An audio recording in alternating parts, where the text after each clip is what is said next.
दिखाया जा रहा है कि माइनॉरिटी एजुकेशन इंस्टीट्यूशंस में ओबीसी एसटी रिजर्वेशन क्यों नहीं है। ये डिबेट पूरे तौर पर खड़ी की जा रही है। दूसरी डिबेट इस देश के अंदर खड़ी की जा रही है, वो डिबेट है कम्युनल डिबेट कि अलीगढ़ मुस्लिम यूनिवर्सिटी और जामिया मिलिया इस्लामिया में जो रिजर्वेशन है वो कम्युनल रिजर्वेशन है, सांप्रदायिक रिजर्वेशन है। तो ये दो डिबेट आज देश के अंदर खड़ी की जा रही हैं। मैं इन्हीं दोनों डिबेट पर रोशनी डालना चाहूंगा, लेकिन उससे पहले मैं एक बात कह देना चाहता हूं। इंग्लिश में एक कहावत है, those who have less in life should have more in law. यानी कि जिनके पास जिंदगी में कम है, कानून की जिम्मेदारी है उनको ज्यादा देना। और इसीलिए जो इस देश के अंदर डिप्रेस्ड, सप्रेस्ड, डिस्पोजेस्ड लोग थे, सेक्शंस ऑफ सोसाइटी थे, कम्युनिटी थे, हमारे संविधान ने, कॉन्स्टिट्यूशन ने उनका ख्याल रखा। और ऐसे बहुत सारे प्रोविजंस हमारे कॉन्स्टिट्यूशन के अंदर डाले गए जहां पर ये depressed, suppressed, oppressed sections of the society समाज में आगे बढ़ सके। अगर मैं आर्टिकल 15 क्लॉज 3 की बात करूं तो चिल्ड्रन और विमेन की बात की गई है कि इनके एम्पावरमेंट के लिए प्रोविजंस बनाए जा सकते हैं। इसी तरह से आर्टिकल 15 क्लॉज 4 की बात करूं तो एजुकेशनली एंड सोशली जो backward sections of the society हैं उनके लिए प्रोविजंस बनाए जा सकते हैं। और इसी प्रोविजन के तहत चाहे वो ओबीसी रिजर्वेशन हो, दलित के रिजर्वेशन हो, वो प्रावधान किए गए हैं। और इन्हीं चीजों को ध्यान में रखते हुए हमारे संविधान के अंदर आर्टिकल 29 और 30 डाला गया कि जो माइनॉरिटीज हैं इस देश के अंदर उनको आगे बढ़ाया जाए, क्योंकि उस वक्त एक सेंस ऑफ इनसिक्योरिटी था, एक कॉन्फिडेंस की कमी थी माइनॉरिटीज के अंदर। और इसलिए सेंस ऑफ कॉन्फिडेंस देने के लिए, एक सेंस ऑफ सिक्योरिटी देने के लिए आर्टिकल 29 और 30 हमारे संविधान के अंदर डाले गए ताकि इस देश के जो माइनॉरिटीज हैं वो आगे बढ़ सकें। जो मैंने आपसे कहा कि एक कम्युनल डिबेट के तौर पर इसको दिखाया जा रहा है, तो मैं साफ तौर पे एक चीज कह देना चाहता हूं कि सिर्फ माइनॉरिटीज मुसलमान नहीं है इस देश के अंदर। हमारे संविधान के अंदर हालांकि माइनॉरिटीज को डिफाइन नहीं किया गया है, लेकिन अगर आप दूसरे लॉज देखें, नेशनल माइनॉरिटी कमीशन एक्ट देखें या दूसरे लॉज देखें, तो उनमें आपको माइनॉरिटीज का कंसेप्ट मिलेगा। और माइनॉरिटीज में मुस्लिम हैं, बुद्धिस्ट हैं, क्रिश्चियंस हैं, पारसीज हैं, जैन्स हैं, ये सारे के सारे हैं। तो दो तरह की माइनॉरिटीज हमारे संविधान के अंदर बात की गई है, एक रिलीजियस माइनॉरिटीज की बात की गई है और एक लिंग्विस्टिक माइनॉरिटीज की बात की गई है, यानी कि भाषा के नाम पर माइनॉरिटीज हैं। और इन दोनों के बनाए हुए इदारे माइनॉरिटी स्टेटस उन इदारों का हो सकता है। मैं जब रिसर्च कर रहा था तो मैंने देखा कि इस देश के अंदर रिलीजियस माइनॉरिटी से ज्यादा लिंग्विस्टिक माइनॉरिटीज के इंस्टीट्यूशंस चल रहे हैं। अगर मैं यूपी का हिंदी बोलने वाला हूं और अगर तमिलनाडु में अपना एजुकेशन इंस्टीट्यूशन बनाना चाहूं तो मैं वहां पर हिंदी माइनॉरिटी हूं और मुझे संविधान के तहत मेरे इंस्टीट्यूशंस को प्रोटेक्शन मिलेगा।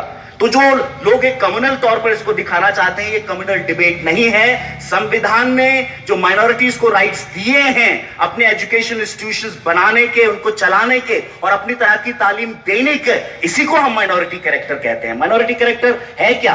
अपनी गवर्निंग बॉडीज को चूज करना है, अपनी फीस फिक्स करना है, अपने जो एम्प्लॉइज हैं उनको डिसिप्लिन करना है, हमें किस तरह के स्टूडेंट्स लेने हैं, यानी कि रिजर्वेशन पॉलिसी का जो हमारे को अधिकार है वो माइनॉरिटी कैरेक्टर है। ऑटोनॉमी का अधिकार माइनॉरिटी कैरेक्टर है, किसी भी इंस्टीट्यूशन को चलाने के लिए ऑटोनॉमी होनी चाहिए, ये माइनॉरिटी कैरेक्टर है और इसलिए इसकी एक लड़ाई लड़ी जाती है। तो मैं आपको बता दूं कि माइनॉरिटी स्टेटस का जो कंसेप्ट है वो कॉन्स्टिट्यूशनल कंसेप्ट है, वो कोई कम्युनल कंसेप्ट नहीं है। दूसरी डिबेट इस देश के अंदर खड़ी की जा रही है, Aligarh Muslim university, Jamia OBC SC ST reservation क्यों नहीं देना चाहते हैं।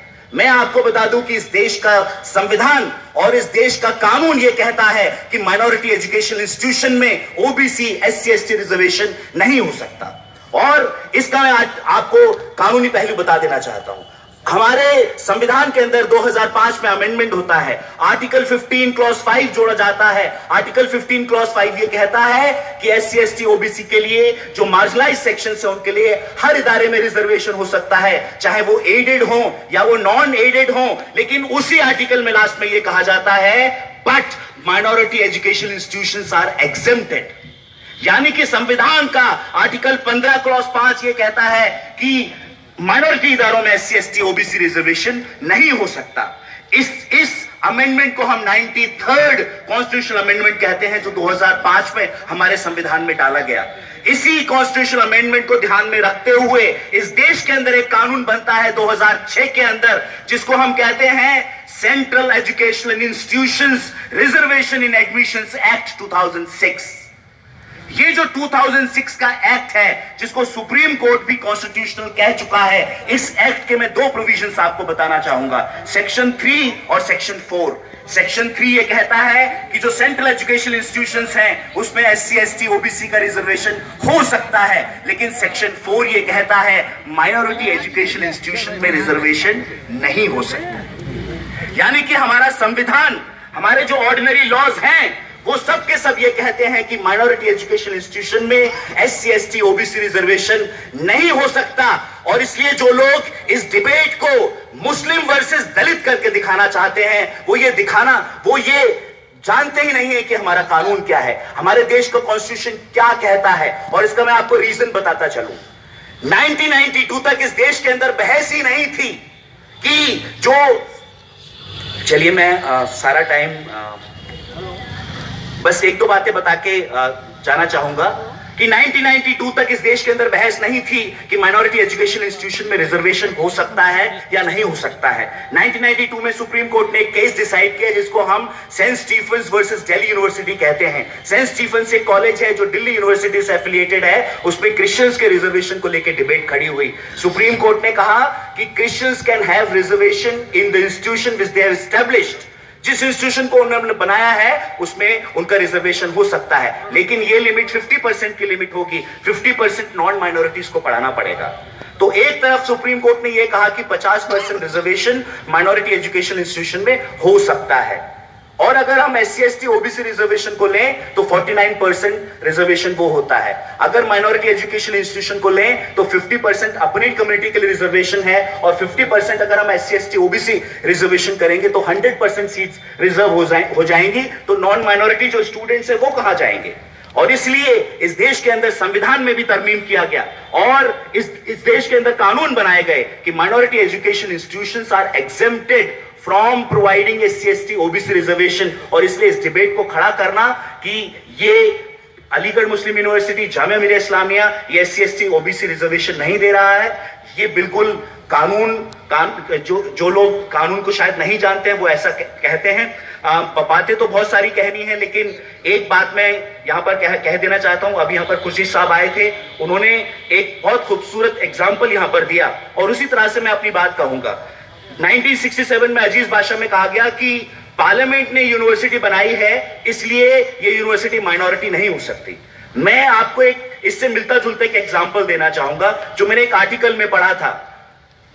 इस देश को आजादी इंडिपेंडेंस ऑफ इंडिया एक्ट 1947 से मिली, जो एक लीगल डॉक्यूमेंट है।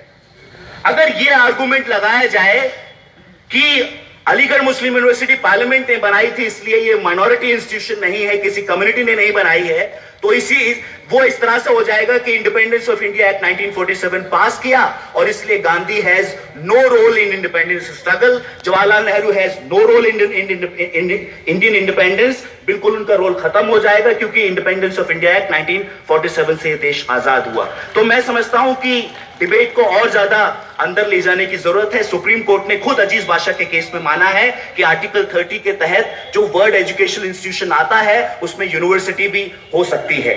मैं अपनी बात को यहीं पर खत्म करूंगा क्योंकि बहुत सारे लोगों को बोलना है। बस इतना मैं बता के जाना चाहता हूं कि माइनॉरिटी स्टेटस जो आर्टिकल 30 में दिया गया है वो कॉन्स्टिट्यूशनल कंसेप्ट है और सुप्रीम कोर्ट ने माना है कि minority rights are basic structure of the constitution, even parliament can not amend them, और इसलिए हमारा कानूनी हक है जो हमें मिलना चाहिए। बहुत बहुत शुक्रिया।